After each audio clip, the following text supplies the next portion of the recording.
When you're working with XD files inside of Adobe XD, there is only one thing you should know, and that is try to keep your XD updated as much as you can. So for example, if you're working in XD occasionally and you get back to it, make sure you update it first in order to get the latest features. So for example, you saw this video or some other video and you saw a feature that you might like and you jump back to XD and you see that you don't have that feature. Just make sure to update it, especially if you're downloading and using resources from the web, so either UI kits or some icon packs or something like that, because XD is updated so frequently at the moment, and at the moment they are launching an update every single month.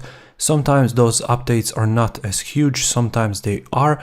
So just make sure that if you're using resources or you're working with the client and the client sent you the XD file that somebody else has created and you try to open it, you see that something is not right, just make sure to update it to the latest version, especially with huge update like this last one was. And they added the components and nested components. So just imagine you're opening the files, you don't know what's happening, and sometimes XD will prevent you from opening the file in the first place because it detected that it was created in a newer version and you're using an older version of the software.